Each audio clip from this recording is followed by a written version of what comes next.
Saludos, estoy aquí saliendo del país de Caguas, de clases en el CAT, y de esas cosas como no puedo quedarme así como que siento a veces cuando estoy en el tráfico que estoy guiando, no puedo hacer nada.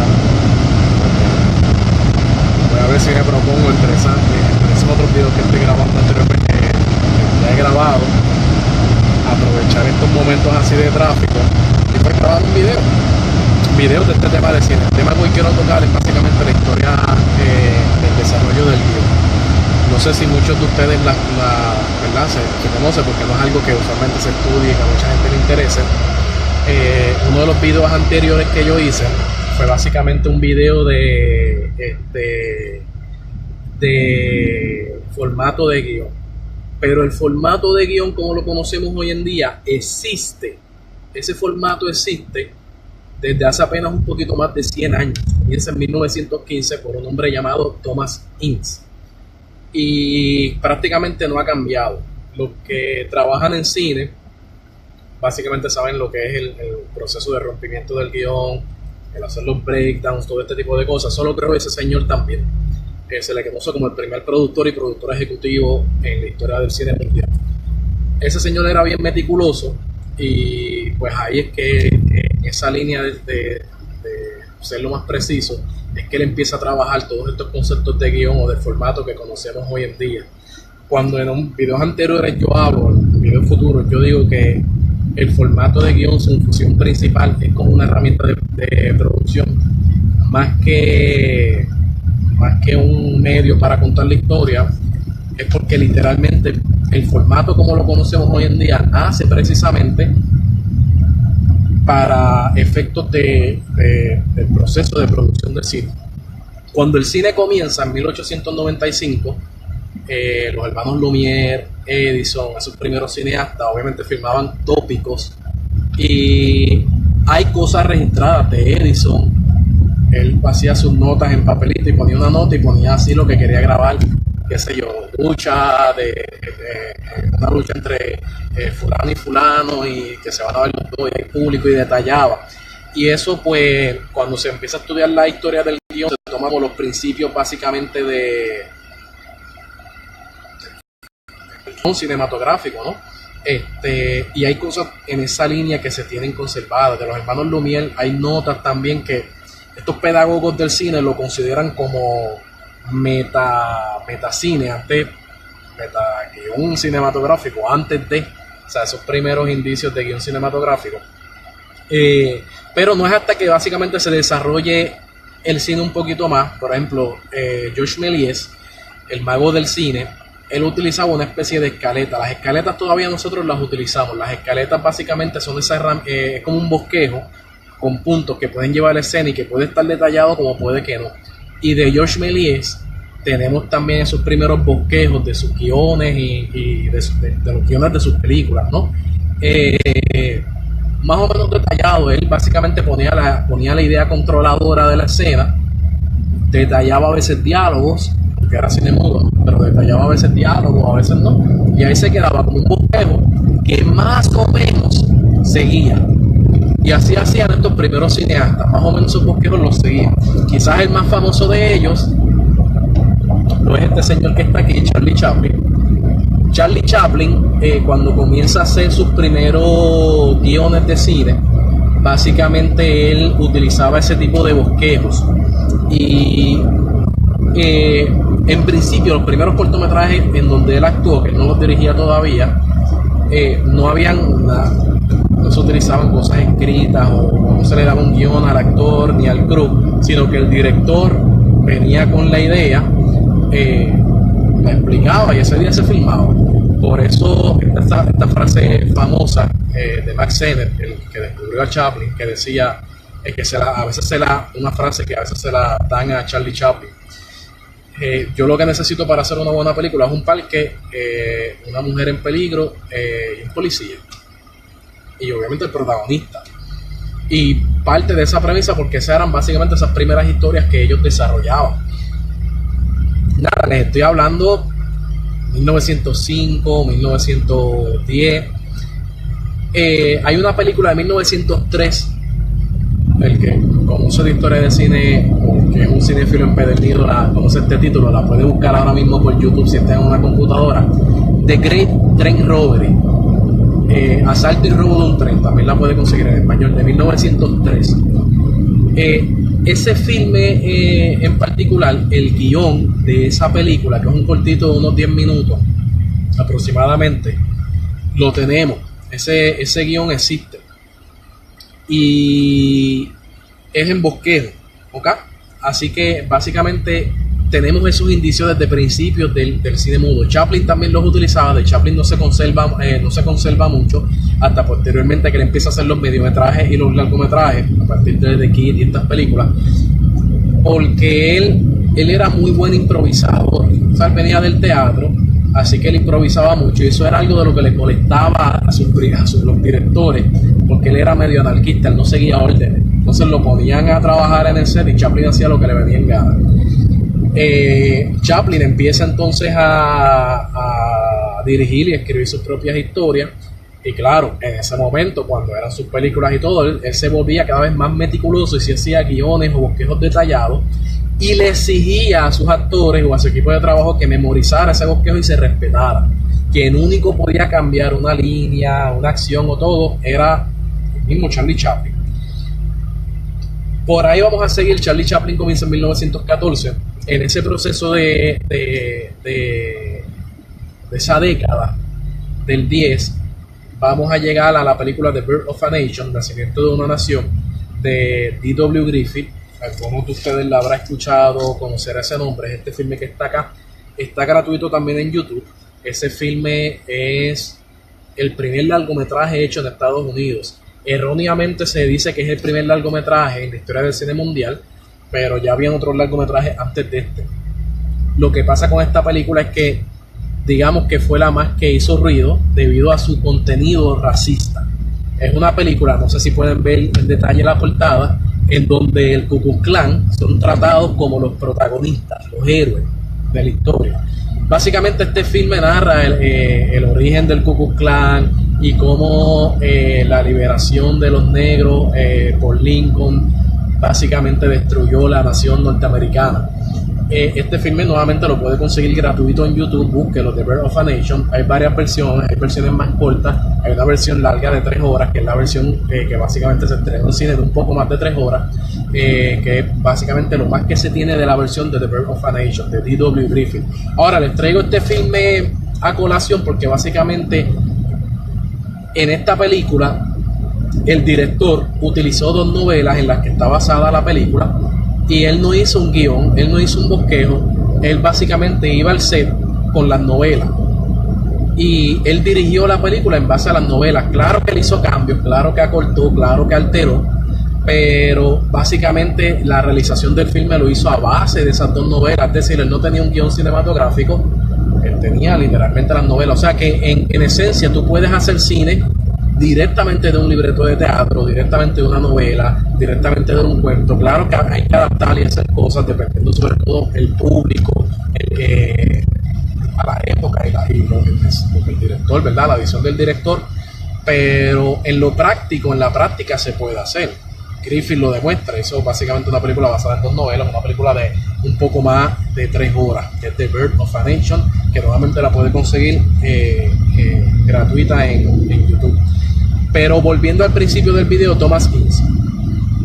En esta primera etapa del cine mudo está este muchacho que era actor de teatro, pasa a ser actor de cine, y de actor de cine se vuelve director, empieza a dirigir cortometrajes, empieza a hacer mediometrajes, empieza a hacer largometrajes, hace una película muy conocida que también la puede conseguir por YouTube gratuito, que es Civilización, de 1916.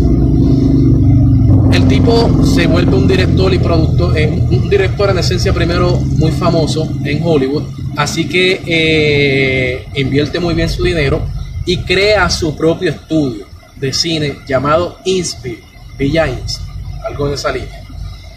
Y ahora, este hombre era un freak control, así que él básicamente quería ir detallado al momento de contar sus películas, porque hay algo que cuando nosotros hacemos en la práctica, el guión de cinematográfico, si no lo tenemos en formato, pues no nos es tan práctico. Tú puedes tener una escena que en su ejecución tú puedes creer que la puedes realizar en un día, pero realmente puede ser una semana de trabajo. Y se percató de esto, que de repente él llegaba al set con esta escena, y esta escena que él pensaba que la podía filmar hoy, sobre todo cuando él pasa a ser productor, que vienen estos directores, estaba programado que esta película se iba a filmar en 2 días, eran cortometrajes, ¿no? En esa época. Y de repente el director se tardaba una semana. Y Thomas Ince estaba desesperado. ¿Por qué se está tardando tanto? No, porque recuerda que aunque la escena era simplemente un beso, pero tuvimos que hacer el full shot, tal tiro, tal toma, más la escenografía, más esto, y eso pues se complicó y fue un día de trabajo. Así que Thomas Ince, como les dije, que era medio así free control, básicamente empieza a pedir guiones detallados. Él venía de teatro, así que ¿qué él hace? Él toma el libreto de teatro y lo empieza a adaptar, poniendo acotaciones de los tiros de cámara. Entonces él crea lo que es lo que fue eventualmente considerado los guiones técnicos. Se tenía que poner los tiros de cámara, todo ese tipo de cosas, de especificaciones técnicas se tenían que ubicar en esos guiones que creaba el señor Ince. Y te obligaba a ti, ¿verdad? Si trabajabas para él como director o como guionista, a dar esas especificaciones, porque de esa manera él podía medir y decir, ok, son 3 tiros de cámara lo que vas a hacer, tienes hasta tantas repeticiones por cada toma, así que esto es básicamente un día de trabajo, 2 días de trabajo. Él podía medir y entonces hacer un calendario de trabajo. Esa era la idea. Yo poder medir, porque entonces ahí yo también puedo presupuestar, puedo decir, pues toda una semana de trabajo, esto es $1.000.000, qué sé yo, lo que costará en la época. La cosa es que eso no era suficiente y él empieza a crear un formato que respondiera a una serie de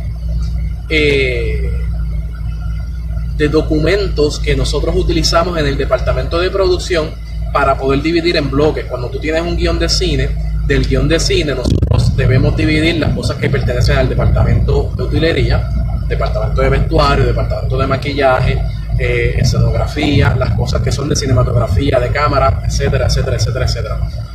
Thomas Ince piensa, ¿cómo yo hago esto? ¿Cómo yo puedo dividir esto? Así que él hace un documento que todavía lo tenemos hasta el sol de hoy, lo vamos a estudiar, eventualmente yo haré un video de esto sobre producción, sobre todo sobre el proceso de rompimiento de guión, los breakdowns. Esa hoja llamada breakdowns es una hoja donde tú tienes dividido en bloque las necesidades de ese guión divididas por escena. Para él llegar a eso, él tuvo que darle un formato en particular al guión, y el video anterior que yo hice de guión, que les mostré el formato, ese formato es el que él crea, y les estoy hablando ya entre 1917 por ahí en 1920. Obviamente él no es el que termina de darle el formato final, él da los primeros indicios, por ejemplo el encabezado, que es el interior, casa, día, ese tipo de cosas. Ese encabezado, pues él es el responsable de que tengamos eso, entre otras cosas, ¿no? Que eventualmente se van perfeccionando a través de las décadas, pero a partir de 1915 hasta prácticamente al sol de hoy, el guión de cine y los documentos de producción del proceso de rompimiento no han cambiado. Así que nosotros llevamos más de 100 años de tradición, los cineastas, utilizando algo que creó este caballero, Thomas Ince. Por eso es que el guión cinematográfico es una herramienta que responde a formato. Su formato se creó no necesariamente, no solo para contar la historia, sino principalmente con el objetivo de que nos facilitara a nosotros trabajar las cosas en el departamento de producción. Y pues, ahí lo tenemos. Tú tienes casos un poquito específicos. Alfred Hitchcock, que obviamente así, él era guionista, escribía sus guiones, pero Alfred Hitchcock era dibujante también. Y algo, a mí hay una frase siempre que me llama la atención. A Alfred Hitchcock le gustaba utilizar, era bien farandulero y siempre decía cosas bien específicas al momento de hablar de sus películas, para cuestión de causar publicidad y promoción. Él tiene una frase muy particular que él dice que el guión él lo hacía para los productores y para los demás, para los técnicos y los actores.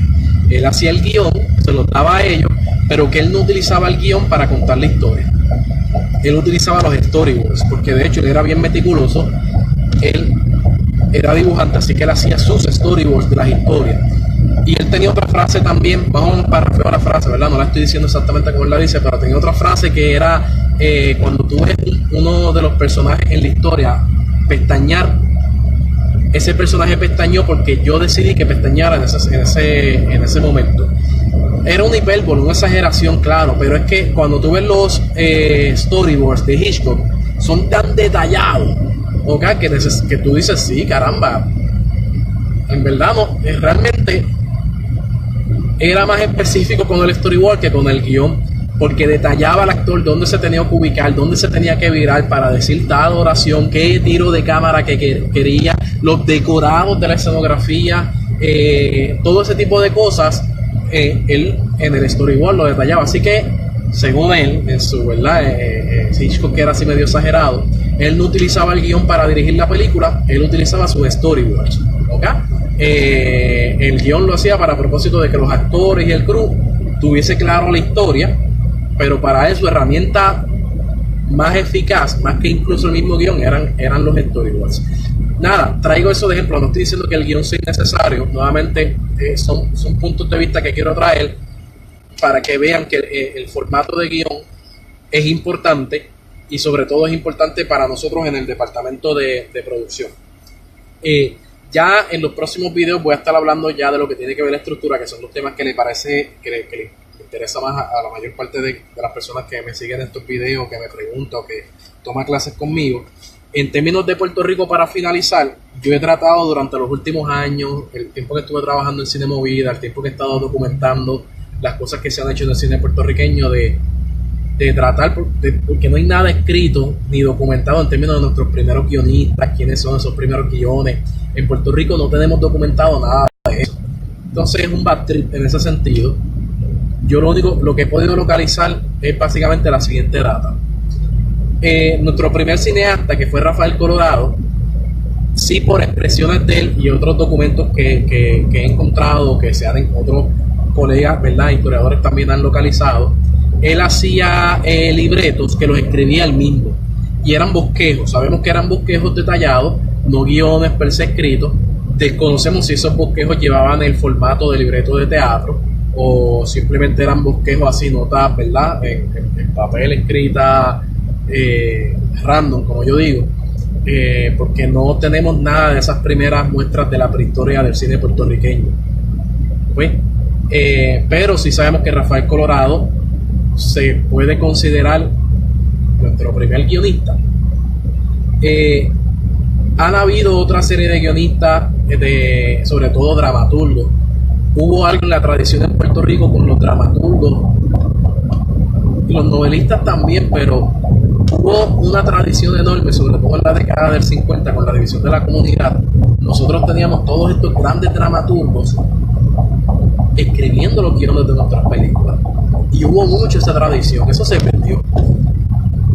En algún momento se decidió apartar a los teatreros del cine, que Hollywood no lo ha hecho, y en otros países se ha hecho, pero en Puerto Rico se ha separado. Y entonces estos literatos, estas personas con conocimiento literario, de estructura narrativa, aunque quizás no tenían la estructura narrativa cinematográfica, visual, pero sí tenían la narrativa, que es lo importante, pues se sacaron de la ecuación en Puerto Rico a partir de los 60. Entonces tú tienes, por ejemplo, Maruja es basada en una historia ideada por Jerónimo Mitchell, y entonces ellos contratan a este novelista pero que de la telenovela, que hace la adaptación a cine, hace la versión cinematográfica. Entonces cuando yo hablaba con Axel Anderson y Oscar Rosabal Quintana, ellos decían, mira, el guión de Maruja en inicio era una telenovela, o sea, tenía el formato de un libreto de televisión y era bien telenovela de esa época, de los 50, la película Maruja de 1959. Así que Oscar Orzabal Quintana tuvo que reescribir, y en el proceso, mientras firmaba con los actores, ellos reescribían, haciendo, ¿verdad? Quitando líneas, quitando muchos parlamentos que eran muy melodramáticos, etcétera. Eso es el caso de Maruja, que es algo de lo más prehistórico que he podido conseguir en nuestro cine, porque nuevamente no tenemos conservado esos guiones. Sí tenemos, pues qué sé yo, Jacobo Morales, por ejemplo. Jacobo Morales fue el guionista de la película La Criada Malcriada, y esta es la primera participación del maestro Jacobo Morales en cine, ¿ok? Es una película de 1965, si no me falla la memoria, por ahí en los 60. Entonces tenemos a un Jacobo que empieza a hacer sus pininos en cine. Él está haciendo los pininos en la televisión, es un pionero en ese sentido, tanto en televisión como en cine. Y Jacobo escribía los libretos de La Criada Malcriada, y entonces pues le encarga hacer el libreto para la película. Entonces pues sí, cuando tú ves La Criada Malcriada es como ver un especial de televisión, de un programa de televisión de 1 hora, pero hay una narrativa. Yo creo que es injusto una vez decirle ese tipo de comentarios de que esto es simplemente un piloto, un episodio extendido, con esto y con otras cosas, porque si hay una narrativa en 3 actos, una estructura que Jacobo tenía, porque Jacobo es un contador, un cuentacuentos, punto. Eso está en su DNA. Pero entonces aquí tenemos esas antigüedades de nuestro cine, ¿verdad? Que podemos conseguir tener de la narrativa. De repente ya no utilizamos el formato de libreto de teatro, ahora utilizamos el formato de libreto de televisión. Y así vamos a estar con el cine en los 60 y mayormente hasta los 80, hasta que se empieza a utilizar el formato cinematográfico. Yo he llegado a ver, por ejemplo, tuve en mis manos una vez una copia del guión Mientras Puerto Rico Duerme. Entonces tú vas a ver que más o menos ya tiene el formato de guión como lo conocemos hoy en día, con ciertos elementos heredados del teatro, ¿verdad? O de la televisión. Y es interesante uno encontrarse con esa prehistoria. Si yo tuviese, en lo que yo he visto hasta ahora, documentando sobre el cine puertorriqueño, que dar un antes y después en términos de lo que escritura de guión en Puerto Rico tiene que ser con Jacobo Morales, con Dios los cría. Finalmente Jacobo Morales, con este filme, adopta un formato cercano a lo que es el guión cinematográfico y nos trae una narrativa, tanto visual como estructural, ¿verdad? La narrativa, perdonen que me repita, el contar cuentos. Entonces, en ese sentido, por eso Jacobo es como que el papá de los pollitos, no solo porque después tenemos que hablar de lo importante de lo que fue el filme Dios los cría en los 80, ¿verdad? Como revolucionó, literalmente también fue un antes y un después punto en la cinematografía boricua. Pero si simplemente lo tomamos desde el punto de vista de guión cinematográfico, nuevamente Jacobo, Dios los cría, se posiciona. Y no tan solo en el formato, no tan solo en la estructura, es incluso en el contenido. O sea, tenemos un cineasta que ahora en su manera de contar cuentos tiene su voz, está plasmando un estilo. Porque las otras películas, pues tú ves mucho el cine delincuente, por ejemplo, se pierde un poco esa voz entre lo que era la tendencia y la moda de hacer estas películas de delincuentes. Entonces, como ver el cine delincuente puertorriqueño es como ver una película mala mexicana de la época, porque estaba copiando. Tú tienes a Jacobo que sale de eso y de repente tú dices, oye, esta película se siente diferente, sabe diferente, este filme tiene un sabor, de un estilo, de una voz, que es Jacobo Morales. Hablando y tertuleando así con colegas, ¿verdad?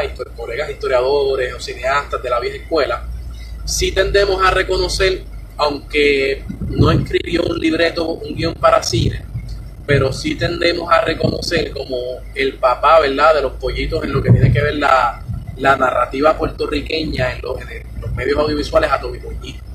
Tommy Muñiz se le consideró el papá de los pollitos en ese sentido. Obviamente escribió muchos libretos para televisión, muchos libretos radiales. O sea, el tipo fue un contador de historias que ciertamente, aunque no escribió un guión para cine, no podemos descartarlo. Hay que observarlo también. Tommy Muñiz fue importante para nosotros como contadores de historia. Y Jacobo lo digo porque Jacobo viene de la escuela de Tommy Muñiz, así que ciertamente Jacobo tuvo que haber aprendido mucho de esa escuela de Don Tommy. Nada, yo creo que me he extendido demasiado. Gracias por acompañarme en mi travesía desde Caguas a Bayamón. Estoy llegando aquí a la ciudad del pecado de Puerto Rico, la ciudad de la perdición, Bayamón, donde si seguramente algún día pasa el apocalipsis, en lo más seguro las puertas del infierno se tienen que abrir en algún rincón de alguna parte de aquí de Bayamón. Aquí que va a empezar el fin del mundo. Nada, me estoy adentrando al tráfico aquí de Bayamón. Nada, los dejo. Espero que les haya sido de utilidad este video. Recuerden que si les gustó, por favor me regalan un like. Si les gustó también, o conocen de alguien que les interesa estos temas de guiones, denle un share, compártanlo, ayúdenme a regar la voz de este tipo de videos que estoy haciendo con contenido, ¿verdad?, sobre cine.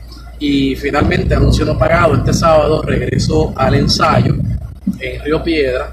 Comenzamos el sábado pasado, pero aún y tuvimos básicamente un quórum y un corrillo de personas que respondieron muy bien, que estoy muy contento por eso. En ese sentido, pues estos videos me ayudaron mucho a hacer ruido. O sea, tuve un corrillo bastante grande allá.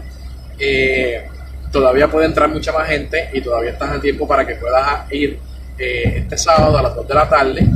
Creo que ya después de este sábado va a ser bien difícil que se integren porque ya hay suficiente material discutido y ya estarían perdidos. Pero nada, los puedo ver cualquier cosa este sábado a las 2 de la tarde en el ensayo en Río Piedra. Gracias por acompañarme, espero que les haya sido de utilidad esta